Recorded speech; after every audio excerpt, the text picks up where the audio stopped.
Amateur filmmakers don't necessarily stay amateurs forever. Plenty of professionals started working on amateur productions, and that includes one of the best-known faces in British film. This film is an amateur drama made back in the 1950s. It's the first film of one of Britain's most famous directors, and this is the first time it's ever been seen in public. Considering it's the first film ever made, I look at now with some pride, more pride actually than I thought I would have seeing it when I hadn't seen it for probably 50 years.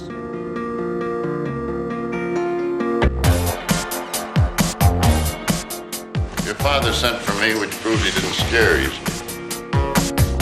Michael Winner produced and directed some of the best-known films of the 60s and 70s. Seen here directing Robert Mitchum in The Big Sleep, Michael actually started his working life as a film critic. I'd been a writer about films since I was 14. I had a column in 27 papers. I was film critic for the New Musical Express. I was film critic for a whole series of strange magazines. So I had access to film studios.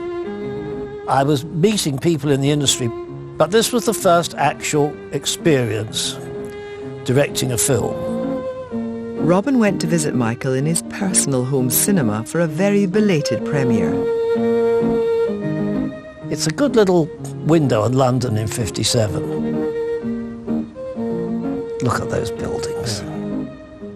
If they'd only kept those buildings and done them up a bit. The Square follows the life of an old man whose family home is about to be pulled down to make way for council flats. Oh, they'd pay me, but not much. I suppose it wasn't worth much to them, but it was my house. It's a record of life in 1957, when a post-war London was preparing for a bright, shiny, high-rise future. It's really not the kind of story you'd expect a very young filmmaker to make. Can you remember why you actually chose the story?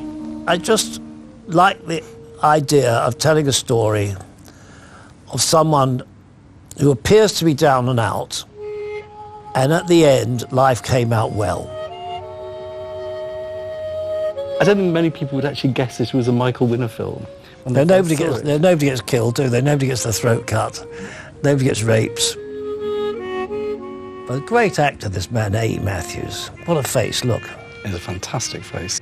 Major, major star of the 40s, 50s and 60s. Michael may have talked a big star into doing the film for pennies, but big names were not without their trouble, starting with a warning to the lady whose house they were filming in. His agent said to me, "Don't have any drink there because he'll drink it." So I said to the Cockney lady who lived there, "Hide all your drink."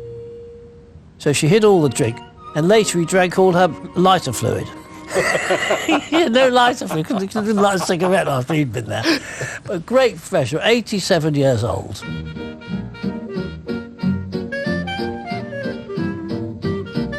Winner had to use local people as extras and shoot on location rather than using a studio set. And this brought a realism to the film, a technique that Michael continued to use throughout his career. I love the naturalism you get in the scene we were just watching with the children. Were they just children off the streets? Yeah, we just took local people. We didn't have any extras, really. So these actual people from that square that you recruited? Yes. The local extras are always so much more enthusiastic because they care. The film had a simple storyline, an old man's life being swept aside in the name of progress. But it did reflect many concerns of people in the 1950s, a time when so much was changing so quickly from the old world to the new. Looking at this film now, do you think of it as a success? Did you actually achieve what it was you wanted to achieve from it?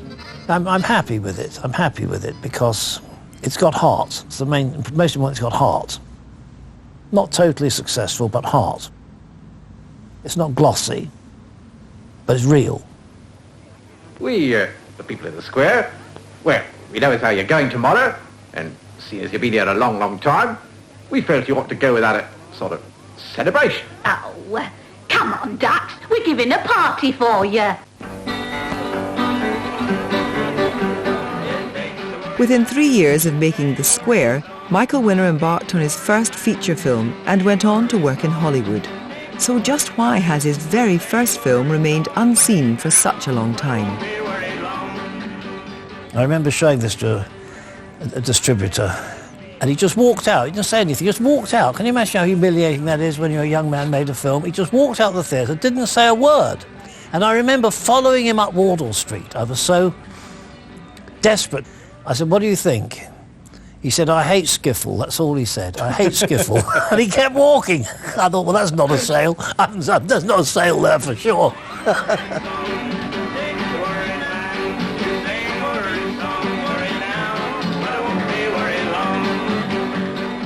Although the square shows 50s London as a world of poverty and crumbling buildings, it also shows its community spirit, a kind of friendly 1950s take on Albert Square.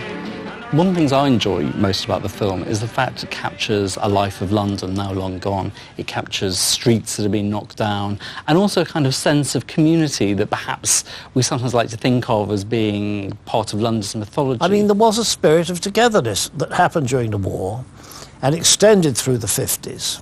But that was the spirit of an England that we will never see again. And that comes over to me, not only the buildings, but the people. For the journey, old man. Oh, thank you. How very, very kind of you. How very kind. Each individual there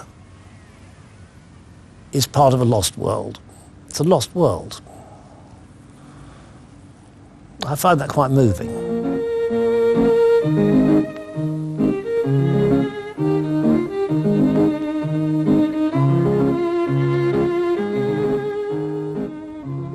And it really is great to see a film that really has been locked up in an attic for so long. It is a premiere. You're the only guest. You and me, you and me.